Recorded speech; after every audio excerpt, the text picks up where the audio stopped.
இன்னைக்கு ரொம்ப இன்ட்ரெஸ்டிங்கான இன்ஃபர்மேட்டிவான, அது மட்டும் இல்லாமல் இந்த மாற்றத்தை கண்டிப்பாக எல்லாரும் அக்செப்ட் பண்ணணும் அப்படின்றத உங்ககிட்ட சொல்கிறதுக்காக தான் இங்கே வந்திருக்கேன். பேப்பர் பேக் மட்டும் இல்லை, பிளாஸ்டிக் பேக்கும். ஒரு செகண்ட் கடையிலேருந்து வீடு வரைக்கும் நடந்து வர தூரத்துக்கு தான் அதை யூஸ் பண்ணுறோம்.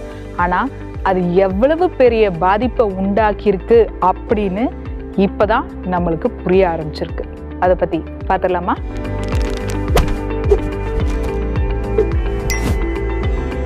ஒரு காலத்துல பாத்தீங்க அப்படின்னா, நான் தான் ராஜா அப்படின்னு கெத்தா காலரை தூக்கி விட்டுட்டு சுத்திட்டு இருந்த ஒரு பேக் தான் நம்ம மஞ்சப்பை. அம்மா கையில, அப்பா கையில, தாத்தா கையில, பாட்டி கையில, ஏன் குழந்தைங்க கூட கடைக்கு போறாங்க அப்படின்னா இந்த மஞ்சப்பையை தான் எடுத்துட்டு போவாங்க. பலசரக்கு வாங்குறதா இருந்தாலும் சரி, காய்கறி வாங்குறதா இருந்தாலும் சரி, ஏன் கோயில் பிரசாதம், லட்டு, பஞ்சாமிர்தம் கூட இந்த மஞ்சப்பையில தான் நம்ம வீட்டுக்கு வந்திருக்கு.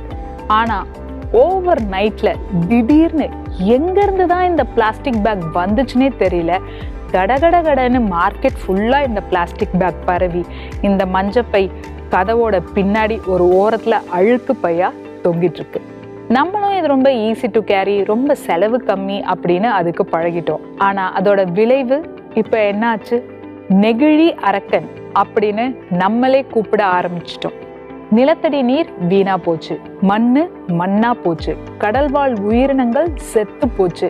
பிளாஸ்டிக் சாபக்கேடுன்னு உணரும் போது ஒரு தலைமுறையே அதுக்கு அடிமையா போச்சு. இது போதும்டா சாமி, இனிமே இந்த பிளாஸ்டிக் பேக்கே வேணாம் அப்படின்னு நம்ம சலிச்சு ஒதுக்குற நேரத்துல ரீஎன்ட்ரி கொடுத்துருக்கிறது யாரு தெரியுமா? நம்மளோட பழைய மஞ்சப்பை தான். ஆனா இப்போ புது டிசைன்ல ரொம்ப கிரியேட்டிவா, சட்டிலா, ஸ்டைலா, அழகா வந்திருக்காங்க. ஆனா இந்த மஞ்சப்பை நம்மளோட பழக்கத்துக்கு திரும்ப வரத்துக்கு கொஞ்சம் டைம் எடுக்கும் தான் நான் நினைக்கிறேன். ஆனா இந்த மஞ்சப்பைக்கு பதிலாக நம்ம இன்னொன்னு யூஸ் பண்ணிக்கிட்டு இருக்கோமே, அதை பத்தி நம்ம பேசவே இல்லையே. பிளாஸ்டிக்கை விட ரொம்ப பெட்டர் அப்படின்னு தான் இப்போ நிறைய இடத்துல பேப்பர் பேக்ஸை யூஸ் பண்ண ஆரம்பிச்சிட்டோம். ஆனா இந்த பேப்பர் பேக்ஸ் பின்னாடியும் ஒரு வில்லங்கம் இருக்க தான் செய்யுது.